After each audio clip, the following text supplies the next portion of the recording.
because it says that Abraham, after Lot separated himself from Abraham, then God spoke unto him, and then the blessings and everything that came that you saw in Abraham's life came, Abram at the time. But all those things came when Lot was separated from him. So we have to watch ourselves, because sometimes we could be around individuals and they can actually hold us back from the purposes and the promises and the benefits that God has for us, especially when he wants us to take them onto himself. So even as in today's society, when we talk about mentors, and Elijah was a mentor, Elisha, who was Elijah's mentor? We say Moses was a mentor under Joshua. Who was Moses' mentor? So yeah, Moses was around Jethro, came into the presence and worship of God, relationship with God. But who told him, who taught him and instructed him, drop that staff, what would do, the manifestations, the miracle? That was God.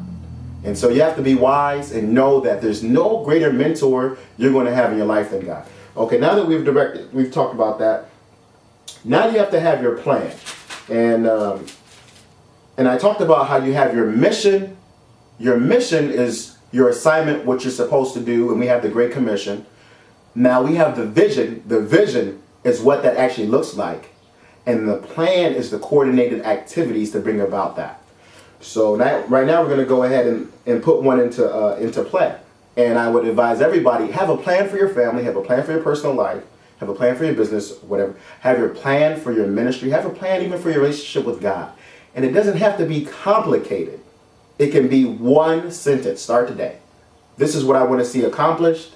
This is what it looks like when it's accomplished. These are some of the steps I'm going to do to get it accomplished. This is my workout plan. I want a great physique. I want to enhance the temple of God.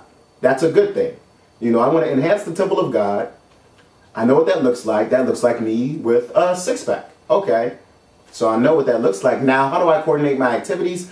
Instead of driving places, I might ride a bike places. I might walk places. I might watch my diet. I might eat more proteins. So I coordinate all those activities.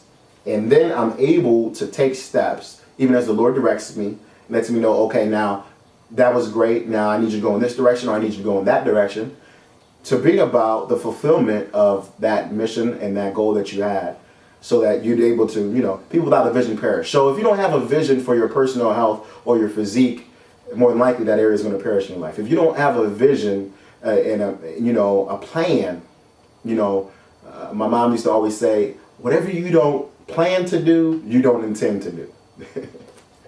And I just like the fact she always said that, because to me it's a funny thing, whatever you don't plan to do, you don't intend to do. That's something that people don't comprehend, because sometimes in the back of their mind they say, I'll get around to it, and lots of times you do get around to it. So that's why I laugh at it, but it's pretty cutthroat and gets right to the point. For something, an elaborate scheme or something that is going to take some time and effort, you have to plan in your heart. You have to give some time to think it over. They talk about SWOT analysis, different things where you look at the threats, the opportunities. You have to think these things over so you can be successful. So the Lord, He directs your steps.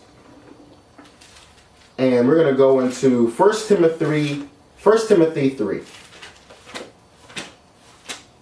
This is Paul's book to Timothy. We mentioned it before, and despise not thy youth. But we're going to put this plan into order. You have to have a plan for your family. There's lots of scriptures that says, a prudent man foreseeth the evil, hideth himself. A prudent man looketh well to his going. He doesn't just go about, he looks well to his going. So 1 Timothy 3.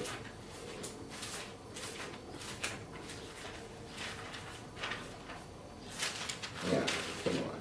Now I'm back to the King James, by the way. 1 Timothy 3. All right, it says, this is a true saying. If any man desire the office of a bishop, he desireth a good work. So you desire it, that's a good work.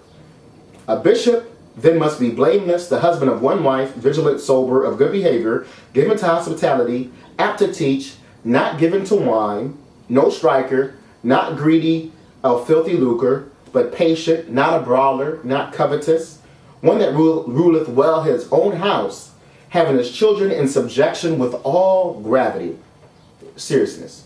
For if a man know not how to rule his own house, how shall he take care of the church of God? So a bishop, he's given oversight in the church, and they're saying to, your resume for that is how you conduct your own life, how you conduct your own household.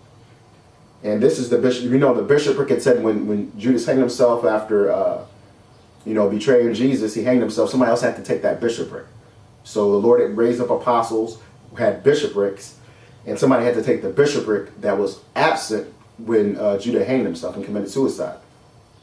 So it says here, as Paul went out, called to be an apostle, after all that, Jesus called this man apostle, and he went out, he was raising up bishops.